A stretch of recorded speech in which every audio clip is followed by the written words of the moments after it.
I'd like to discuss the context within Immanuel Kant came into philosophy. There's a little bit of the historical background and how it relates to us.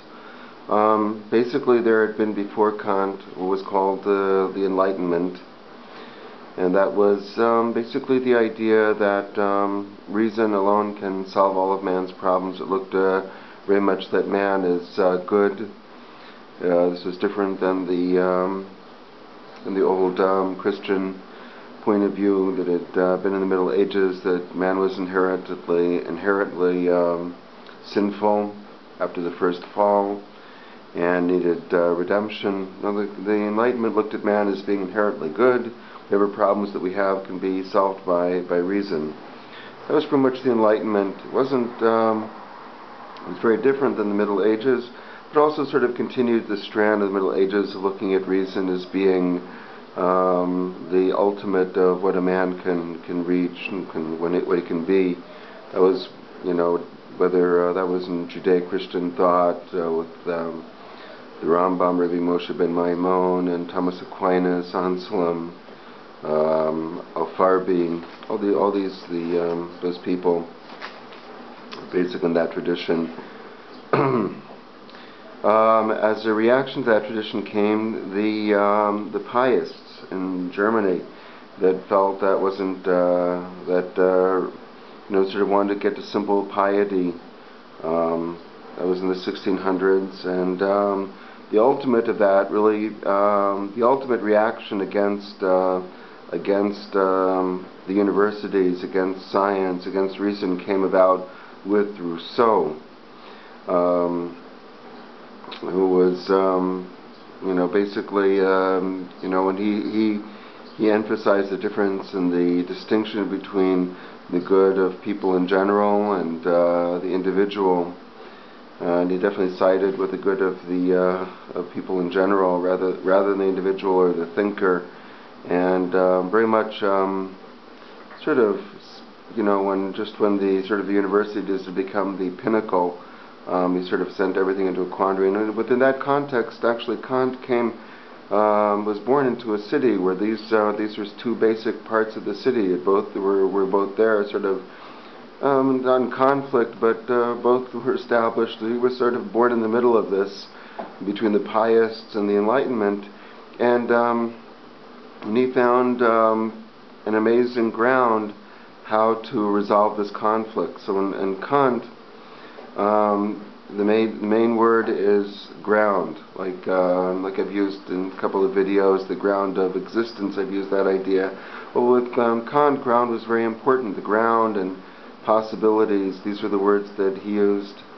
I've talked about his philosophy sometimes, but I just want to give the idea that the ground of man is different than the ground of, Kant found a ground of man, a man's experience, and you might say with Kant Fries, a spiritual experience, be very different than the ground of the natural world.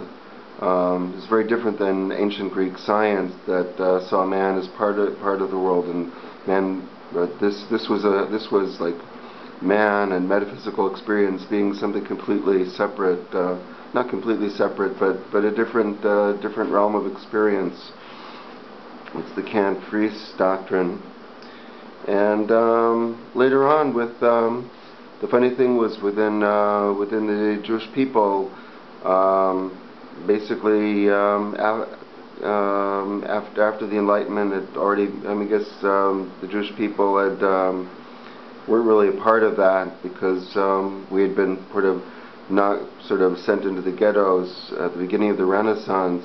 That was the end of our the beginning of the Renaissance was sort of the end of our golden era, and that's when Judaism became sort of bent over and very interested in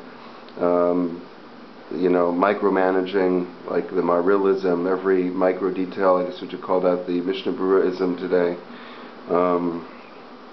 Instead of like looking at the big pictures or what the meaning of life is and things like that, Judaism became very involved in just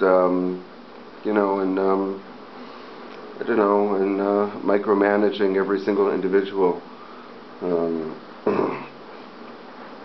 so at any rate, Kant found that sort of answer to that. That wasn't necessarily the greatest answer.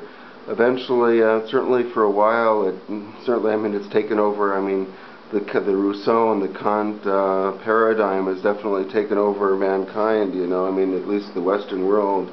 Now, after Kant, universities and the humanities felt they were doing things just as important as natural science, as physics and math, because they have like a different realm, a set of reality. And eventually, what happened with philosophy is it appeared, got to be postmodernism, to be as relevant and meaningless as you can possibly have it, and still be university professors.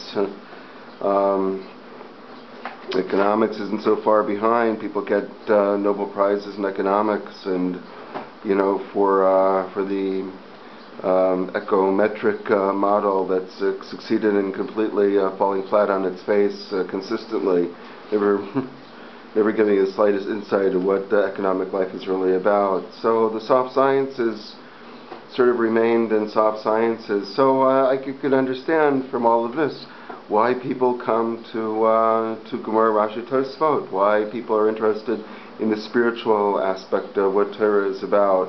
And sometimes they get sidetracked into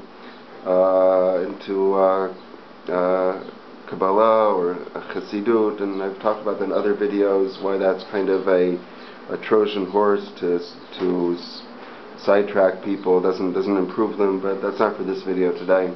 Okay, well, thank you.